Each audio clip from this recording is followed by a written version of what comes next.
Vamos lá então, partindo lá do princípio, do início de todas as coisas, nós vamos ver em Gênesis capítulo 3, verso 15, a Bíblia dizendo: porém inimizade entre ti e a mulher, entre a tua descendência e o seu descendente, este ferirá a cabeça e tu lhe ferirás o calcanhar. Estamos diante de um fato terrível. O diabo triunfou, amém, sobre o homem, sobre a criação humana, e infelizmente o homem agora está perdendo o direito de estar no jardim, no Éden, com o Senhor, está no jardim criado por Deus dentro do Éden. A mulher agora vai ter acréscimo de dores na sua gestação, o homem vai ter que lavar na terra, a terra é amaldiçoada, enfim, muitas coisas acontecem, mas o Senhor já vai prever o futuro e vai declarar, amém, que da mulher, da sua concepção, vai vir um descendente. Esse descendente, ele vai triunfar sobre o diabo, ele vai destruir. 1 João 3,8 diz que ele destrói as obras do diabo, amém? Que ele aniquila a força do inferno. Em Colossenses 2, nós vamos ver a palavra do Senhor dizendo que ele expõe à vergonha, todo o poderio das trevas, cravando na cruz toda a dívida, tudo aquilo que nos era contrário. Então ele vai vir para esmagar a cabeça da serpente, amém? Para destruir as obras do inimigo. Ele vai vir para anular a força de Satanás. Essa obra é na cruz, amém? Mas existe algo que ele faz antes e depois da cruz, e eu queria falar sobre isso, Nós sabemos a obra da cruz, sabemos que Jesus veio para nos perdoar, para nos livrar da morte, para nos livrar do inferno. Isso foi na cruz, amém? Nós vamos falar sobre isso e falar sobre outras coisas também, no nome de Jesus. Seja bem-vindo, amém? E vamos iniciar então. Estamos falando sobre por que Jesus veio, por que se tornou homem e por que o Verbo se fez carne e habitou no meio de nós. Então vamos lá. Uma das primeiras coisas que o Jesus veio em carne, como está escrito lá em João capítulo 1, eu disse para você, João capítulo 1 e o verso também de número 1, glória. No princípio era o Verbo estava com Deus, o Verbo era Deus, ele estava no princípio com Deus, todas as coisas foram feitas por meio dele, sem ele nada do que foi feito se fez. Nele estava a vida, vida é a luz dos homens, a luz resplandece nas trevas, as trevas não prevaleceram sobre ela, amém? Esse Jesus, que já era Verbo, que já era Deus, que era Criador, que era eterno, veio, amém? Por uma coisa muito simples, que é uma das primeiras coisas que o ser humano se preocupa. Salmo 34, versículo 19: muitas são as aflições da vida de um justo. Olha o que eu estou dizendo, vida de um justo, não estou falando da vida de um injusto, de uma pessoa incoerente, de uma pessoa sem estrutura, de uma pessoa sem vida, não, estamos falando de alguém que é justo. Muitas são as aflições da vida de um justo, mas o Senhor livra ela de todos. Então Deus veio para tirar o justo das suas aflições. Imagine você que existem muitas pessoas que são bons religiosos, são boas pessoas, amém? Não estão no plano da salvação porque não compreenderam ainda o poder da salvação, nós vamos falar já já, mas o Senhor livra elas, o Senhor as abençoa, o Senhor participa com elas das suas aflições por causa da sua forma humana coerente de vida. Entenda isso. Há muitas pessoas que inclusive eles se gabam disso, Eles se protegem nisso de forma errada, eu entendo, mas eles fazem disso como menção para justificar o seu relacionamento com Deus. Vamos continuar falando sobre isso, sobre as aflições da vida de um justo e como o Senhor veio para livrá-los de todas elas. Então imagine, amém? A Bíblia diz no livro de Hebreus que nós temos um grande sumo sacerdote que, como nós, foi provado, passou por todas as privações, por todas as situações, por todas as adversidades, passou por todas as lutas que você passa. Ele sabe e conhece a intensidade, a dificuldade e a notoriedade de cada aflição que você vive, amém? Isso não é fora do conhecimento do Senhor. Ele conhece, ele sabe qual é o tamanho da dor do ser humano e ele veio para isso. Então entenda que o amor de Deus, ele se relaciona no homem de uma forma tão intensa que Deus se preocupa. Olhe para o passado e você vai ver como Deus interferiu em nações que não eram nem em Nínive. Olha o exemplo de Nínive, como Deus se compadeceu de Nínive, uma geração foi salva. Por quê? Por causa do grande amor do Senhor. E Jonas vai dizer isso: eu sabia que o Senhor era misericordioso, que o seu coração é bondoso. Então Deus tem essa característica, amém, de participar das aflições humanas. Eu queria dizer para você, isso você conquista pela bondade de Deus, pela sua misericórdia, que se renovam todos os dias, que se estendem de geração em geração. Isso é algo que é caráter de Deus para o homem. João 16:33, acho que é isso. João 16, disse-vos essas coisas para que em mim tenhais paz. Olha o que Jesus está dizendo, olha. Eu vou ler antes um pouquinho, está dizendo assim, olha, credes agora? Vem a hora, já chegou, em que sereis dispersos cada um para a sua casa, vós me deixareis sós, mas não estou só, pois o Pai está comigo. Ele está falando da aflição que ele vai viver na cruz, da luta que ele vai travar e de como isso vai se transcorrer, amém? Aí ele vai dizer assim, olha, disse-vos essas coisas para que em mim tenhais paz. No mundo tereis aflições, mas tem de bom ânimo, eu venci o mundo. Volto já para comentar isso. Observe, Jesus está falando de algo aflitivo, algo grande que vai acontecer, algo terrível. Ele vai dizer, olha, no mundo vocês terão aflições. Pedro vai dizer que as dificuldades, as lutas, as perseguições, as tribulações que nós vivemos, elas se cumprem no mundo inteiro, em todos os irmãos do mundo, amém? Mas ele pede para que nós tenhamos ânimo, porque ele venceu. Olha o que ele está dizendo aqui, ó. Muitas são as aflições, vocês terão elas, mas tem de bom ânimo, eu venci o mundo. Olha o que Jesus está dizendo, ele vence o mundo para te ajudar nas suas aflições. Entenda isso. Não está falando de salvação, não está falando de reino eterno, não está falando de depois, está falando do já. Ele se preocupa com o seu já. Então você precisa compreender isso. Para quê? Para que você saiba como se portar diante de Deus. Às vezes a gente tenta juntar coisas, a gente tenta negociar com Deus, quando não há negociação. O caráter de Deus não se negocia, ele é pleno. Então ele já proporcionou ao homem, amém, a vitória. Por isso que lá em 1 João vai dizer, olha, essa é a vitória que vence o mundo, a nossa fé, amém? Ou seja, se nós estamos aliançados em Cristo, confiando nele, ele nos socorrerá, como diz lá em Salmo 34:19, né? Vai livrar o justo das suas aflições, vai trabalhar nas suas necessidades, vai trazer paz nas suas lutas, vai trazer cura nas suas dores, nos seus temores, amém? É importante que você tenha ciência disso. Quando ele chega na casa de Pedro, a sogra de Pedro está com febre, ela está acamada, amém? Ela está doente, e ele vai e sem nenhum tipo de necessidade, de clamor, de interferência, ele cura ela, e a Bíblia diz que ela volta a servir. Olha que interessante. Então é importante que você tenha ciência disso, porque a sogra de Pedro, ela não é relacionada como uma cristã, mas ela é abençoada por Deus nas suas aflições. Pensa aí. Então vamos lá, vamos concluir isso. Nós precisamos entender Romanos 8:18. Olha que interessante o texto com o apóstolo Paulo, que foi uma pessoa que viveu tantas aflições, né? Viveu tantas lutas para comunicar o Evangelho.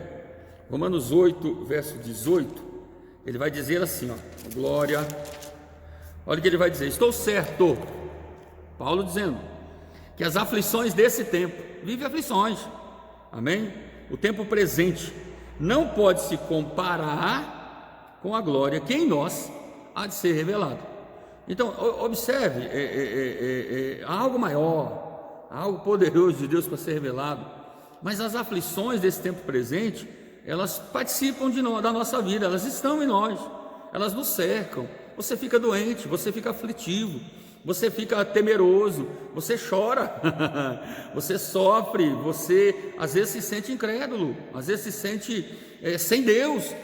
Isso são aflições, isso são características de lutas que o ser humano trava na sua existência, mas Jesus também veio para isso.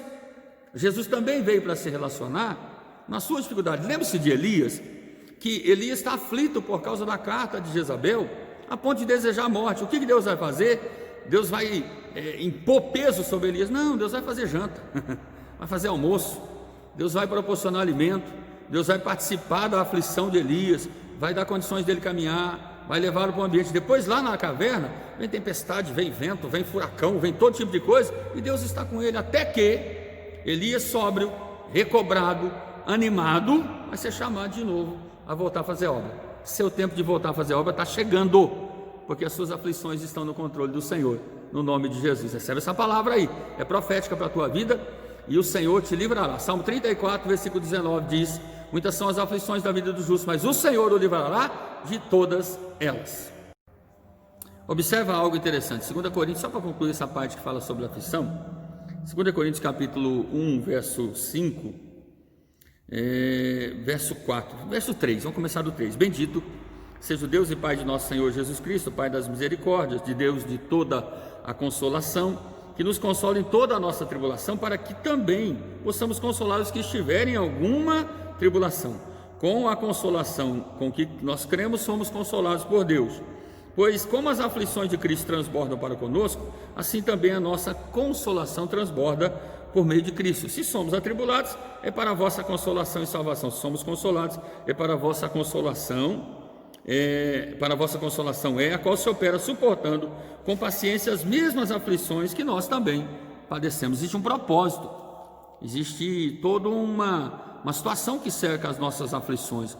Às vezes você não tem compreendido que Deus tem permitido coisas na tua vida e vai operar em você, para que no tempo certo você possa ser um instrumento para outros, para que outros, olhando para você, o exemplo da sua fé, o exemplo da sua coragem, da sua justiça, da sua maneira de viver em Cristo, ele também vença a sua adversidade, amém? Medita nisso, tudo isso tem um propósito, Deus está contigo. A consolação opera também no meio da aflição, no nome de Jesus. Vamos para a segunda parte, amém? Falando sobre o porquê Cristo veio e se fez carne e habitou no meio de nós, amém? Lembrando que a obra da cruz é excepcional, é extraordinária. Eu talvez não fale sobre ela hoje, mas ela é primordial. Mas existem outras coisas que Jesus também veio fazer, que é importante que nós saibamos. A primeira dela, cuidar das aflições, amém? Te ajudar, te consolar e te fortalecer para te fazer bênção para outras pessoas, no nome de Jesus.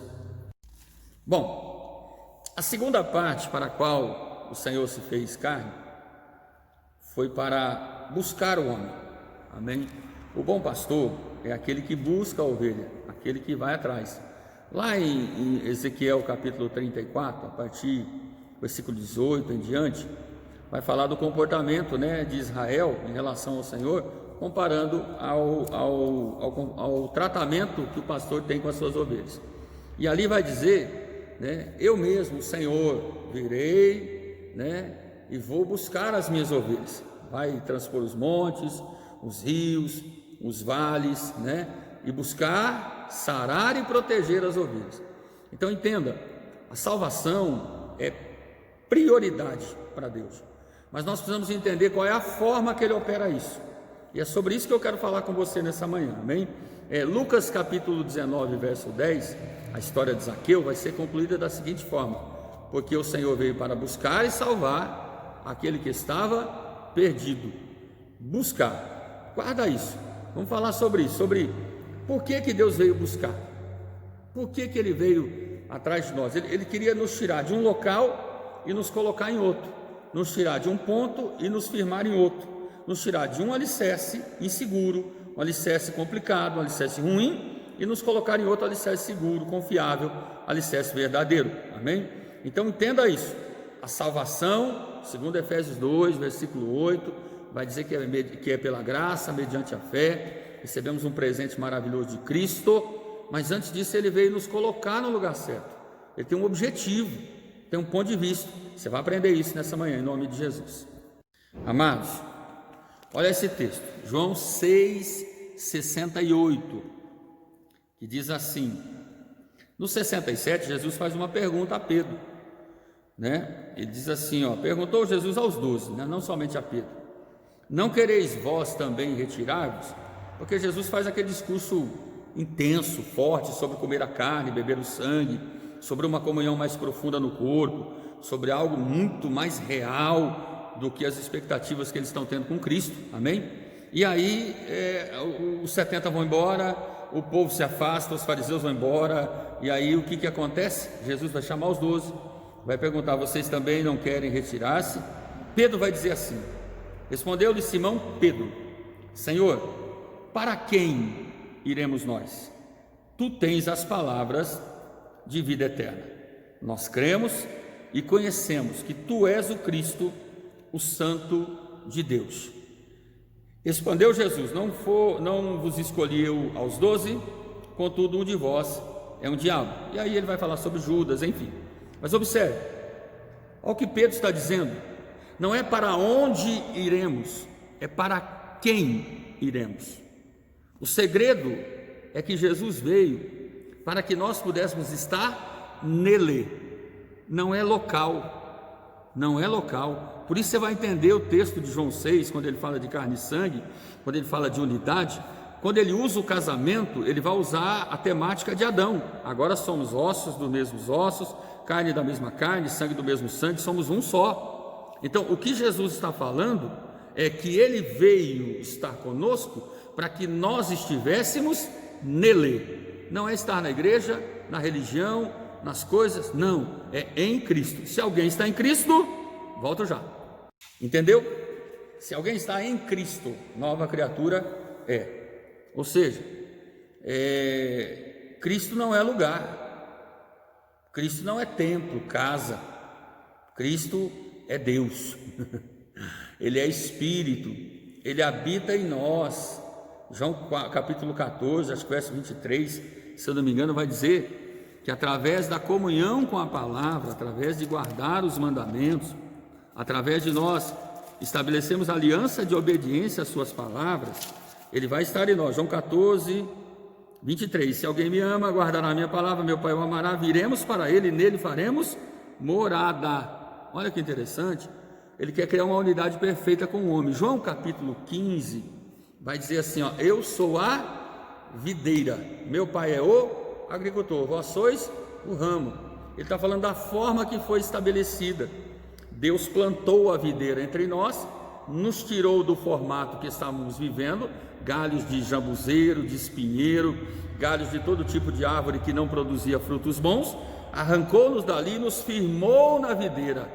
Estar na videira significa receber dela tudo que é preciso para viver. Então, quando eu digo que eu estou em Cristo, eu estou dizendo que eu estou me alimentando, eu estou vivendo, eu estou existindo por conta dele. Porque tudo que ele criou existe e subsiste nele. E tudo que existe e subsiste nele é eterno, é perfeito e é poderoso. Então entenda como que Cristo veio. Veio para ser o alicerce seguro da tua história, a pedra de esquina para você construir a sua vida, para você alicerçar a sua existência. Ele veio como verdade absoluta para libertar você e como caminho seguro para você caminhar em vida e vida com abundância. Quando eu não estou em Cristo, mas eu estou na religião, eu estou no grupo, eu estou no bando, vamos usar assim, né? Vai vir em qualquer situação, qualquer adversidade, qualquer bobaginha, qualquer coisa, e vai me desestabilizar. Por quê? Porque eu não estou em Cristo. Eu posso até me considerar um cristão, posso até me considerar um crente. Tiago vai dizer, né, que o diabo, quando ouve a Deus, crê e treme. A gente nem treme, a gente considera tudo meio que no ambiente do vou ver, vou pensar. Significa que eu não estou em Cristo. Quando eu estou em Cristo, eu tenho temor, eu passo a observar com clareza. Eu não quero sair da sua presença, eu quero fazer exatamente como Ele faria, porque eu quero estar nele, eu quero viver com Ele, eu quero receber dele, eu quero participar com Ele, eu quero realmente ter o reino. É importante que você entenda que ser discípulo de Cristo é ser um imitador, é ser um Cristo como Ele é, né? Viver como Ele viveu, fazer como Ele fez. Por isso que Ele vai dizer ousadamente, né, que nós temos esse potencial, essa força de fazer as obras que Ele fez e outras ainda maiores, estando nele, realmente vivendo nele. Enquanto nós estamos no Senhor, nós estamos seguros. Enquanto nós abrigamos, né, aquele que habita no esconderijo do Altíssimo, a sombra do Onipotente, descansa. Então, o que é preciso nessa manhã? Nós nos conscientizarmos, precisamos estar em Cristo. Quais as portas que nos remetem a Cristo? A oração, o jejum e a palavra. Meditação consciente e obediência amorosa. Vai pensando aí. É importante que você entenda, foi para isso que Cristo veio, para ser não o local, mas aquele em quem você vai viver. Amados, João 15,4: permanecei em mim. Isso não fala de igreja, isso não fala de local. A igreja é a instituição que Jesus criou para nós frutificarmos no meio social e para mantermos a nossa vida ativa, porque na igreja nós conhecemos, você está conhecendo a igreja, você está crescendo, você está formando caráter, você está amadurecendo. Efésios capítulo 4, versículo 11 ao 18 vai dizer sobre isso, que a função da igreja é criar amadurecimento, é criar fortalecimento de fé, é criar ensino, é criar estrutura, amém? Mas a base da nossa fé e da nossa vida não é a igreja, é Cristo. Permanecei em mim e eu permanecerei em vós. Olha que lindo! O ramo de si mesmo não pode produzir fruto se não estiver na videira, tampouco vós podeis produzir fruto se não permanecerdes em mim. Eu sou a videira, vós sois os ramos. Se alguém permanece em mim e eu nele, esse dá muito fruto. Sem mim nada podeis fazer. Deus quer que você seja frutífero, bendito, abençoado, edificador, santo, cheio do Espírito Santo, que você tenha autoridade, que você vença as suas crises, que você supere as suas aflições, que você vá além do que você pensa que é capaz. Por quê? Porque está nele, né? Efésios capítulo 6, versículo 10 diz assim: demais, irmãos meus, fortalecei-vos no Senhor e revesti-vos do seu poder. Ô irmão, vamos sair do contexto humano, carnal, de entendimento simples e vamos mergulhar na videira, em Cristo, na verdade. Vamos nos alicerçar na palavra. Vamos parar de viver do que achamos e viver do que está escrito, porque nem só de pão viverá o homem, mas de toda palavra que sai da boca de Deus. E essa palavra nos dá destino, e o nosso destino não é um lugar, é uma pessoa, Jesus Cristo. Encerrando essa parte aqui, amém? Eu vou ler um texto lá em 1 Pedro, só para você entender, né, que nós precisamos ter um comportamento de mais intimidade. Quando estamos com alguém, Jesus é alguém que anda conosco, Jesus é alguém que vai com você, que percorre com você, o Espírito de Deus se move em você, então é presente, é pessoal, amém? 1,3 de Pedro diz assim: bendito seja o Deus e Pai de nosso Senhor Jesus Cristo, que segundo a sua grande misericórdia nos gerou para uma nova e viva esperança pela ressurreição, aleluia, nos gerou para uma viva esperança pela ressurreição de Jesus Cristo dentre os mortos, para uma herança incontaminável que jamais perecerá ou perderá seu valor, guardada no céu para vós, que pelo poder de Deus sois guardados mediante a fé para a salvação preparada para se revelar no último tempo. Nisto vos exultais, ainda que no presente por breve tempo, se necessário, sejam entristecidos por várias provações. Essas provações são para que a prova da vossa fé, muito mais preciosa do que o ouro que perece, embora provado pelo fogo, redunde para louvor, glória e honra na revelação de Jesus Cristo. Amém? Olha, essa salvação foi indagada pelos nossos pais, os profetas, foi anunciada, mas nós provamos, nós vivemos, nós temos, mas nós precisamos saber em quem temos nele, no amado da nossa alma, no Senhor Jesus Cristo, que habita conosco, habita plenamente e quer nos dar vida e vida com abundância, quer nos fazer triunfar, amém? O triunfo é interno, para que depois as conquistas se estabeleçam externamente. Que Deus te pegue nessa manhã, te chacoalhe, te mostre quem você é nele, no amado, e você se sinta realmente importante e privilegiado nessa manhã. Vamos voltar para a terceira etapa e encerrar, que é muito legal também, no nome de Jesus. Já vemos já. Vamos lá. A terceira coisa que eu quero falar com você nessa manhã, que é muito importante, a Bíblia diz que no livro de Apocalipse, João é arrebatado em espírito ao céu, e no capítulo 5 ele vai ver uma situação inusitada, um livro com 7 selos, e não há ninguém digno de abrir o livro. Imagine que esse livro está diante do trono, imagine que esse livro está diante da eternidade. Então entenda, por que a dignidade não estava estabelecida em Deus, ou nos anjos, nos arcanjos? Que história é essa? É interessante, mas na verdade foi para isso que ele se fez homem, para isso que ele fez carne, para conquistar o direito de abrir o livro a partir do corpo humano, amém? Por quê? Porque a revelação da herança do homem, da história futura do homem, da sua conquista, teria que vir pelo mesmo caminho, que era o homem natural, o homem carnal, e Jesus se fez homem, habitou entre nós, venceu na cruz, para que, estando no reino, ele pudesse abrir o livro, e no livro contém o quê? O Apocalipse, a revelação do tempo do fim, a herança dos santos, a história da igreja está toda ali, estava tudo fechado. Quem é que vai abrir esse livro? O Cordeiro, aquele que foi morto e reviveu. Olha que lindo, versículo 6 do capítulo 5, então vi no meio do trono e dos 4 seres viventes, e entre os anciões em pé um cordeiro, como havia sido morto, aleluia, tinha 7 chifres, 7 olhos, que são os 7 Espíritos de Deus enviados da terra, veio, tomou o livro da mão direita que estava sentado do trono, aleluia, o Pai eterno, e logo que tomou o livro, os 4 seres viventes, 24 anciões se prostraram, diante do Cordeiro, e tendo as harpas e a taça de incenso, que são a oração dos santos, começaram a cantar, versículo 1 do capítulo 6, vi, quando o Cordeiro abriu um dos 7 selos, aí começa a história do Apocalipse. Lá, a terceira coisa que eu quero falar com você nessa manhã, que é muito importante, a Bíblia diz que no livro de Apocalipse, João é arrebatado em espírito ao céu, e no capítulo 5 ele vai ver uma situação inusitada, um livro com 7 selos, e não há ninguém digno de abrir o livro. Imagine que esse livro está diante do trono, imagine que esse livro está diante da eternidade.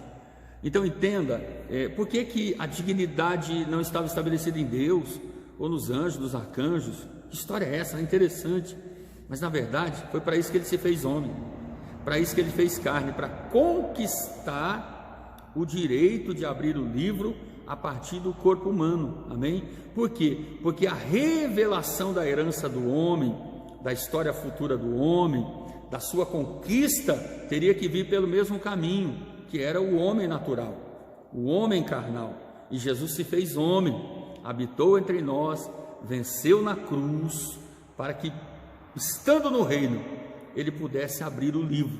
E no livro contém o que? O Apocalipse, a revelação do tempo do fim, a herança dos santos, a história da igreja está toda ali, estava tudo fechado. Quem é que vai abrir esse livro? O Cordeiro, aquele que foi morto e reviveu. Olha que lindo, versículo 6 do capítulo 5, então vi no meio do trono e dos 4 seres viventes, e entre os anciões em pé um Cordeiro, como havia sido morto, aleluia, tinha 7 chifres, 7 olhos, que são os 7 Espíritos de Deus enviados da terra, veio, tomou o livro da mão direita que estava sentado do trono, aleluia, o Pai eterno, e logo que tomou o livro, os 4 seres viventes, 24 anciões se prostraram, diante do Cordeiro, e tendo as harpas e a taça de incenso, que são a oração dos santos, começaram a cantar, versículo 1 do capítulo 6, vi, quando o Cordeiro abriu um dos 7 selos, aí começa a história do Apocalipse.